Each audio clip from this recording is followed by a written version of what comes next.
Hi all and welcome back to Alan OS.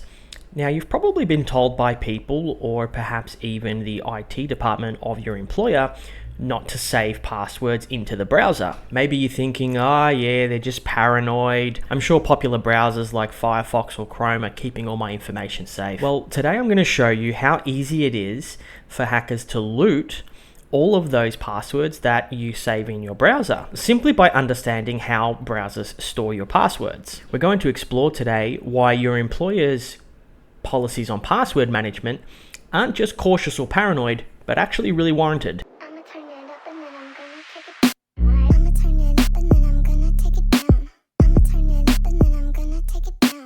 This video is going to assume that a malicious attacker has remote access or shell access to your workstation, but this could be done just as easily internally by internal staff or perhaps even internal threat who may have access to your workstation. And it would only take a minute or two for someone in the know to loot all of those sensitive passwords. But first, have a cup of coffee and let's take a quick lesson on password encryption.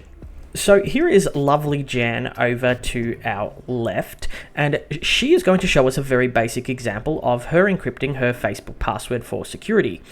Jan has chosen a password of password123. She applies a cryptographic cipher to the password so that it becomes unreadable and therefore becomes encrypted. In order for her to decrypt and read her password again, she also set up a passkey or a session key. This session key acts as the key to unlock the vault. In this example, she uses the key Open Sesame. So in this version of encryption, the key to unlock her password is, well, personal to her, only she knows it. So if the encrypted password here was to get stolen, they wouldn't be able to open the vault without the passkey that's stored in, well, Jan's head. When a web browser asks if you'd like to save your password to the browser, these passwords are also encrypted, but with one key difference. When Jan sends her password to the browser encrypts the password using a cryptographic cipher and also spits out a passkey in order to lock and unlock the vault. The difference here is this key isn't known to Jan, and the encryption key is stored on her laptop. Whenever you open your internet browser, the browser will grab that key, decrypt your passwords for you. Once you close the browser, it does the reverse process by encrypting it with that passkey again. The browser automatically doing this for you is what makes it really seamless for the user. The downside to this approach is all the hacker actually needs to access these passwords is to grab the passkey from the computer and the stored passwords from the computer, without the need to have any communication with Jan. So let's see how it's done. So the first thing I'm going to do on the Windows machine here is we're going to enter in a few passwords, and just for example's sake, so we can see that it's working, I'm going to use the password welcome1. So let's do, I don't have a Facebook account, but we should be able to still use it, and it'll ask if we want to save it. So I'm going to put in testemail@email.com, welcome1, and it should ask if it wants us to save, and we're going to click yes. And the password's been saved. That's for Facebook. It won't log in because I don't have a Facebook. Let's open up another one. Let's do let's try some bank details. That's concerning. So we'll put in some bank details and we'll say client number 8898989989 and welcome1. And we'll click login and we'll let them be saved as well. So yeah, we're all saved, we're all secure. Great, cool, awesome. Right, so let's take a little bit of a look further here and see what files hold these passwords. So they're normally located in C users app data. So we'll go C users app data, take a look at roaming, Mozilla Firefox, profiles, and we'll go to default, it's not that one. We'll check the second default, it's not that one. And we'll check the third one, which is release. And I'd say this is where it is stored. So we're looking for a file called logins.json. That's going to be the list of the logins and passwords, and the encryption key is actually key4.db. So if these files were to be transferred over to an attacker's machine, they could utilize them to translate into the clear text information, and we're going to do just that. Okay, so we've simulated an attack here where the attacker is this machine on the right. Hope it's not too confusing. This is the Linux machine on the right and our Windows target on the left.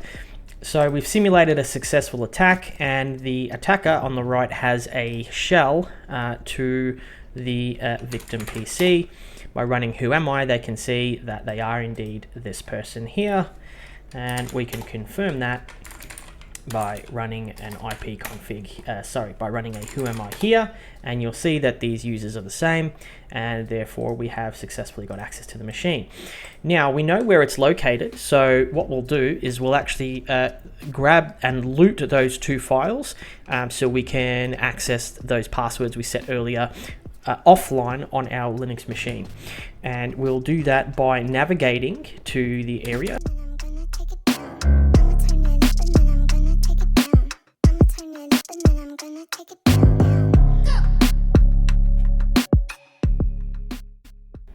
And we can see our logins.json and our key4.db. Now the hacker needs to transfer the file over from the victim over to his machine, or her machine, I should say.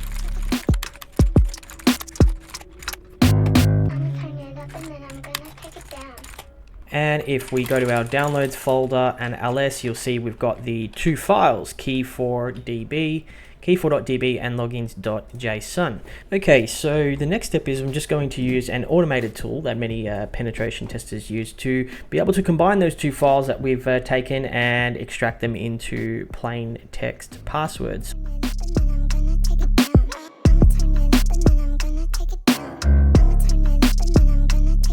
And there we have it. So we can see a whole bunch of stuff that it was doing, but at the end of the day, if we scroll down, we can see it was decrypting the login and password pairs. In the example, we used facebook.com, we used test email and welcome1, and in the banking, we used 898989 and welcome1 as the password. So there you have it.